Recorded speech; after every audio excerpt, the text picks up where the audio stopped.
Accounting, and I am back talking about nonprofits.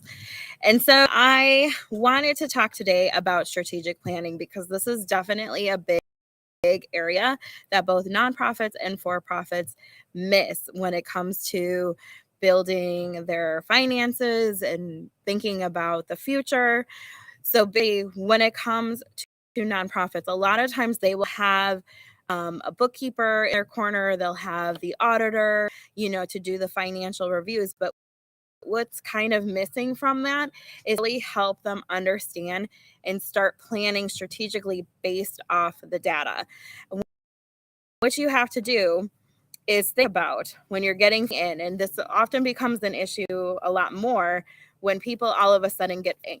So COVID definitely had created this or caused this to happen because a lot of organizations suddenly got this funding that was unexpected. Maybe they weren't, typically getting, and they didn't know what to do with it.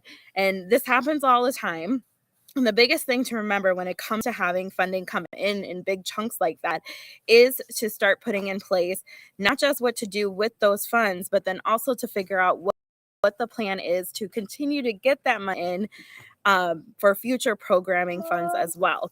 And one big area that we also help and have talked to a lot of the boards about is when you get funding in for that current year, you want to make sure that the expenses also coordinate with those funds coming in for the current year.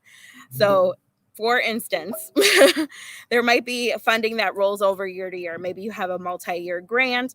Maybe you had a lump sum left over at the end of the year for programs or funds that came in that you didn't expend. Usually those are unrestricted funds.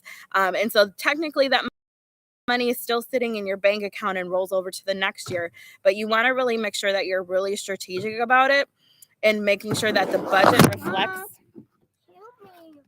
budget reflects the expenses that are going to happen in the current year. You might have money sitting in. You really got to treat that as a nest egg instead of like money to be used, because what happens then is a lot of times if there is money sitting in there, then nonprofits will spend all of that money. They'll be like, oh, we can do all this extra stuff. But the key really is to keep it there as kind of that backup for when the expected funding doesn't come in. So starting to kind of think about those things and put those things in place is really important. It's kind of like living within your means. You got to do the same things in nonprofits as you do for. So creating that plan, creating that budget, thinking strategically for what their money is going to go to, and then being able to track it are some major things that need to happen in nonprofits so that you can continue to be sustainable and successful and have programming that goes into the future. And you want to pull in other resources as well. So sometimes it's not just that accounting aspect, but it's the good grant writer. It's identifying who your strategic partners can be. You got to treat nonprofits the same way you would a for-profit business. Even though it's different and it gets taxed different and technically it's different, it really ends up being the same operationally. You are there to make sure that it's sustainable, that you have more money coming in than that's going out. And strategic planning can really, really help with that. Sitting down, brainstorming, it doesn't have to be hard or complicated. You really just got to take the time to do it.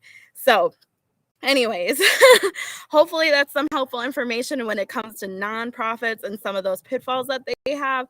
And then, that is something that our team does help with. We help with budgets. We help talk to boards. We help set up those checks and balances like we've been talking, grant funds and where those are all going. Like nonprofits are our jam, part of our jam. So that is definitely something to think about. If you have a nonprofit, make sure you have somebody in your quarter to at least discuss it. And just an FYI, having simply a treasurer is not the same thing as having a strong bookkeeper or per partner to help you plan for those things. A lot of times board members have a million other things to do. So you really want to have somebody who's also going to be a little bit more vested and consistent and available as you grow your plan and as you grow your organization. All right. So that's all for today. Hope you have a great one, and I will talk to you soon.